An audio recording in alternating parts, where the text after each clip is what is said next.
They say this is the biggest, baddest, most powerful backpack blower out on the market right now, but is it really?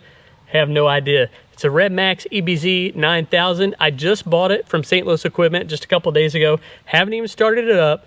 It's been raining for the last 4 days, so the rain's finally moved out, and I thought we'll get out here, go deep into the woods where the leaves have been sitting there for years, and they've been rained on the last few days, and really put it to the test. So you guys ready to see what this Redmax EBZ9000 can do? Let's get to blowing.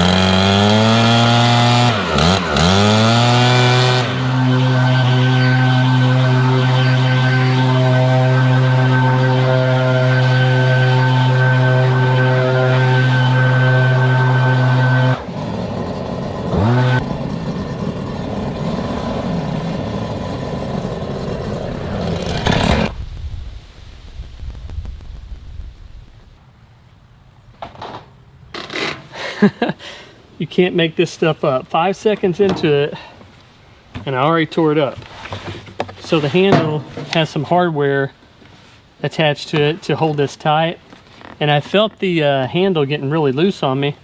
And about that time I looked down, the hardware was gone, and apparently I blew the hardware away. So we'll never find that again. So I'll have to get some new hardware for it, but I've got this zip tie. Hopefully I can just put it through there temporarily, and I can be back up and running. I'm hoping. We'll see if it works, see if it gets it tight enough. Hopefully it will. Swing it around where it needs to be. Let's see. There we go. I think it needs to be about right there. So tighten it down a little bit. Looks like it should work. Anyways, if you do have the Redmax 9000, first thing I would do, check the hardware, check and see if the hardware is on there tight, because you don't want to blow it off and lose it like I just did. All right, I think it'll work though. Easy fix. Get back out there. Let's put it to the test.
Alright guys, what did you think of the EBZ9000, man? Pretty powerful. I don't know how well you could tell in the videos, but it's got a ton of power.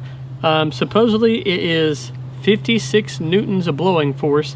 I think the 9010, if you're familiar with that, I think it's 48 newtons of blowing power. So 56 here, 48 there, big difference.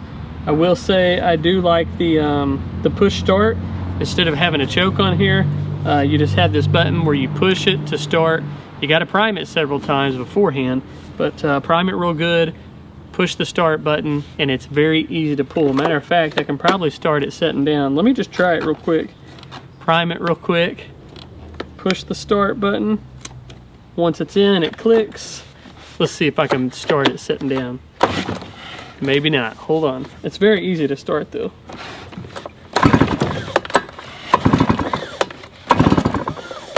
I say that, and then it's not going to start.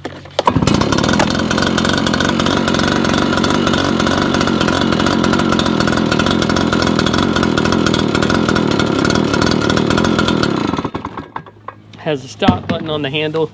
So yeah, it's easy to start it sitting down. And then shut it off just like that. So it is a little different than what you're probably used to. Bring the camera in close real quick and show you the start button on here. Typically you have if you got a carburetor, you have the choke, switch, on off, choke. But this one doesn't have that. This one just has a start button. So here it is, the start button. Here's the primer, prime it real good. It says on here, prime it 10 times. I didn't do it 10 times, but that's what it says to do. Push the start button. Hear it click.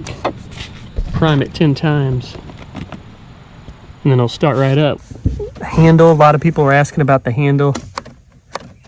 Stop button you push down and it pops back up. So they're asking about that. The cruise control, you can push it up, lock it into place.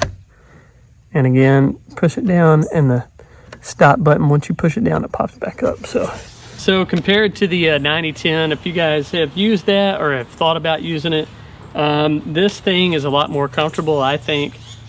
Feels comfortable for me anyways.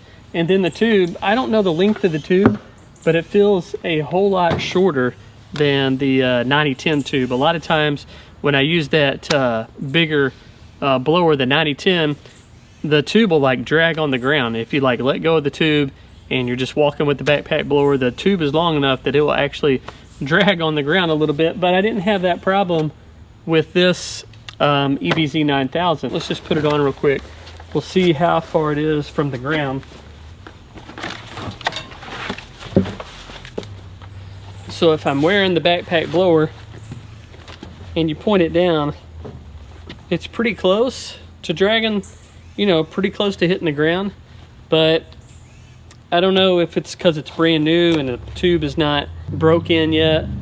When it breaks in, it may hang a little lower, but for now, it doesn't drag, and I really like that because I can walk and don't have to worry about the blower tube dragging on the ground. I think it feels like, anyways, it feels like it's just a few inches shorter, a couple inches shorter. Could be wrong. You have to look up the specs to know for yourself, but compared to the 9010, I feel like that tube is a lot shorter and doesn't drag. It's real comfortable. The tube is easy to move around. It doesn't wear you out. I just ran it for, I don't know, probably an hour or so, and it did well. So that's my take on the EBZ9000. I don't know how it'll hold up long term, but for now, feels like a nice solid blower. So definitely would recommend this for leaf season. This year it is a little bit more expensive, so keep that in mind. But if you can find a good deal on one, or if your dealer has one, stop in, check them out, see what you think, man. This blower may work perfect for me. It may not be something for you, but you'll never know until you try it out. So I would encourage you guys, swing by your Redmax dealer, check out the EBZ9000 because it is super powerful and it's going to be great using this leaf season. But I picked this one up, bought it at St. Louis Equipment. So if you guys are in the St. Louis, Missouri area, check out St. Louis Equipment. I'll leave a link or something where you can click on it and check it out. Shout out to Tim Jinkerson over there at St. Louis Equipment. I went up there and picked it up, brought it home, and already got it to work. So I'm gonna get out of here, guys. Appreciate you watching. Again, my name's Cameron with the Lawn Care Life of Mowssouri. Catch you in the next one. Have a good day, and as always, hey, God provides.